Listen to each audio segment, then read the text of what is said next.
से कहते हैं माँ लक्ष्मी का आशीर्वाद हो न हो, लेकिन माँ सरस्वती का आशीर्वाद होना बहुत ही जरूरी है। क्योंकि हमारे जीवन में हमारे आंखों के सामने यदि धन चला जाए, पद प्रतिष्ठा चले जाए, चाहे हम कितनी समस्या में घिर जाए, चाहे कितने हमें आर्थिक तौर पर नुकसान उठाना पड़े, हमें चिंता करने की कोई जरूरत नहीं होती। क्योंकि हमें पता होता है कि माँ सरस्वती का आशीर्वाद हमारे ऊपर है। और यदि माँ सरस्वती का आशीर्वाद हमारे ऊपर है तो फिर से माँ लक्ष्मी को आने पर हम मजबूर कर देंगे। क्योंकि माँ लक्ष्मी धन के दाता है और माँ सरस्वती ज्ञान के दाता है।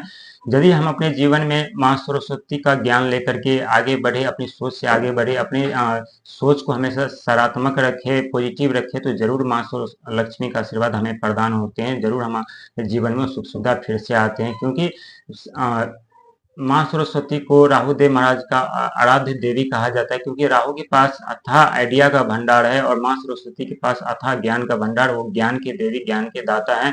और जब माँ सरस्वती का आशीर्वाद हमारे ऊपर रहेगा तो माँ राहु महाराज का भी आशीर्वाद हमारे ऊपर रहेगा। क्योंकि जब माँ सरस्वती हमें ज्ञान प्रदान करेंगे, वहीं राहु देव महाराज हमें आइडिया प्रदान करेंगे। तो हम अपने जीवन में कैसे कामयाब नहीं हो सकते, कैसे हम अपने जीवन में समस्या से नहीं निकल सकते। क्योंकि कुंभ राशि वाले कभी संघर्ष से, मेहनत से नहीं हारते। जिस कार्य में वो हार डालते, उस कार्य को पूरा किए बिना नहीं बैठते।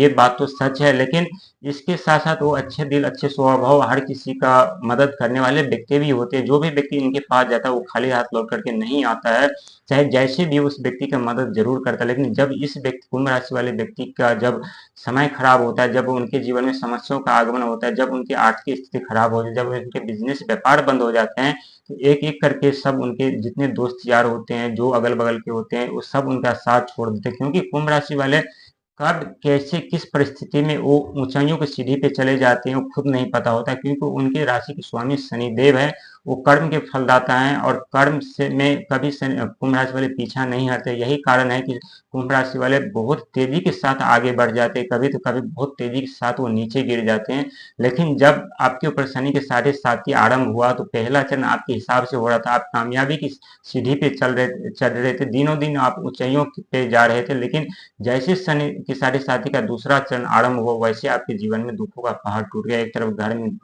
बीमारी, कलह उत्पन्न, बिजनेस बंद, पैसों का आगमन बंद, मार्केट में पैसा फंस गए, अनेकों समस्या का सामना करने लगे। जैसे आपके जो अगल बगल की, जो आपके साथ रहने वाले, तो वही आपके बारे में गलत व्यवहार, गलत भावना करने लगे, अफवाह उड़ाने लगे और आप बेचैन हो गए। लेकिन आप अपने मजबूत इरादे के साथ चलने वाले व्यक्ति होते। आप कभी किसी के बातों में नहीं आते, कभी किसी की बातों पे आप यकीन नहीं करते जब तक अपनी आंखों से और कानों से सुन न ले। और यही कारण है कि आप अपने जीवन में बहुत बड़ी पद प्रतिष्ठा, जिम्मेदारी पाते हैं और अपने जीवन में एक सफल व्यक्ति बन के रहते हैं। लेकिन अभी आपके ऊपर शनि की 7.5 का तीसरा चरण आरंभ है। और तीसरे चरण में जो कि बुध ग्रह, जो व्यापार के, बानी के, बुद्धि के कारक माने जाते हैं, वहीं शुक्र देव और देव गुरु बृहस्पति विराजमान है। जो कि देव गुरु बृहस्पति के पास अथाह ज्ञान का भंडार है। वही शुक्र, जो जिनके पास सुख, धन, वैभव देने की क्षमता है। व्यक्ति के जीवन पे जब शुक्र का आशीर्वाद होता है, जब शुक्र के शुभ दृष्टि पड़ती है, तो व्यक्ति के जीवन चकाचौंध, लग्जरी लाइफ जीते हैं। उनके जो रहन सहन का तरीका होता है एकदम वीआईपी सा होता है। लेकिन